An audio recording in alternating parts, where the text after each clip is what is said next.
It turns out we have a problem with our recharging of the battery on the 8N, the 1948 8N we have. So I've got to do some testing to figure out what's going on, whether it's the generator or the regulator or something to do with the way that it's wired. It's kind of wired a bit funky. I'm going to switch the camera around here. So the generator, the armature's on the end. That seems to be wired okay. I'll have to follow that way to see where it goes. The ground and the field have a jumper wire attaching the two together. I don't know why. And I'm assuming that that is the ground wire there. So anyway, we'll do some testing to see if the generator is good.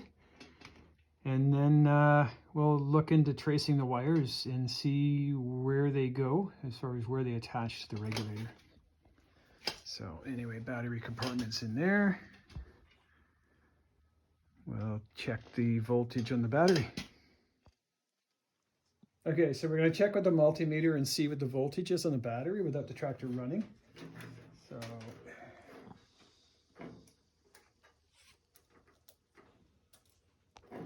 to stay without this falling all over the place with multiple hands that I do not have.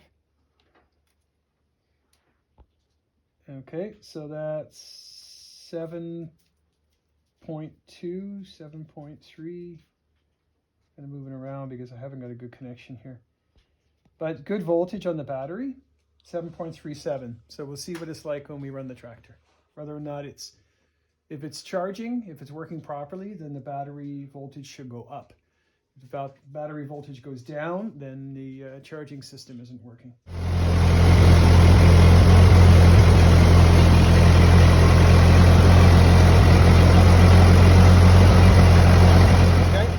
Okay, so we're going to loosen off the generator and take off the fan belt, and then we'll try and test the generator to see if it's working independently.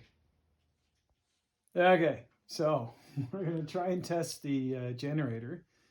This is what I found out online, is that you run a hot wire from the negative terminal, because that's the hot wire in this tractor.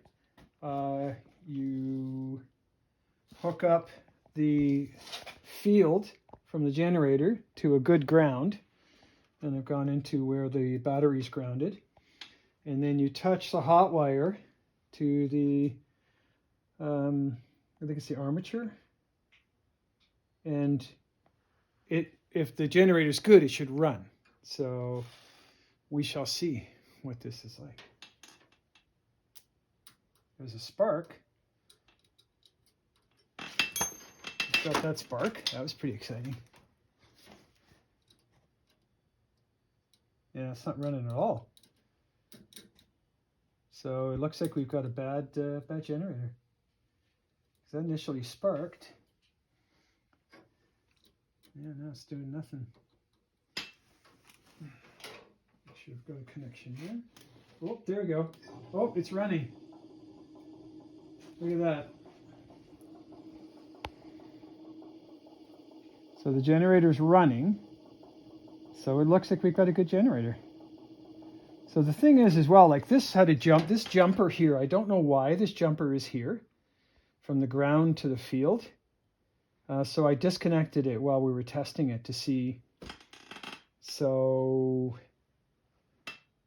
maybe what I'll do is follow this wire. This has got to be the ground wire. I don't know why that isn't hooked up to that and have it running properly, but I'll have to try and follow that wire. I don't know how the hell I'm going to do that and see where it's hooked up.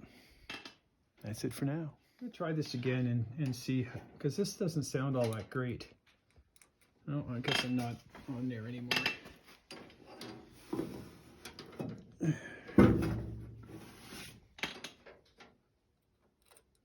Yeah.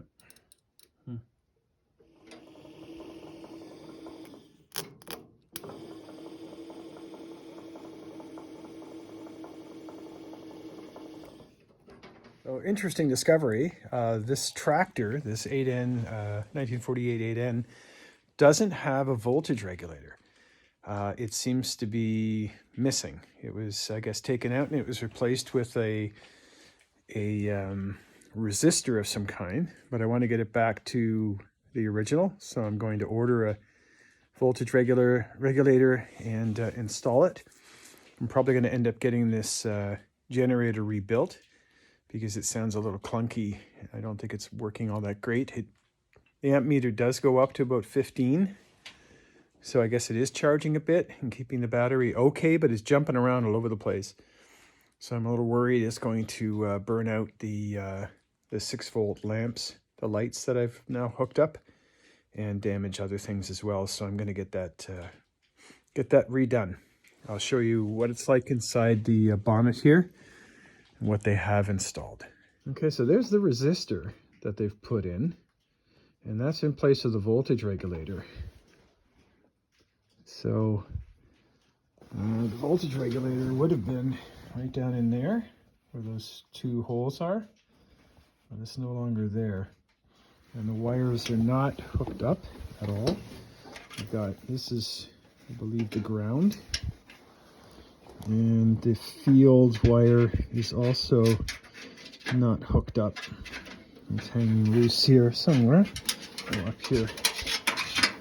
Right there. So we've got 2 of these wires from the harness that aren't attached to anything. And I think that's probably why that's jumped between the field and the ground there.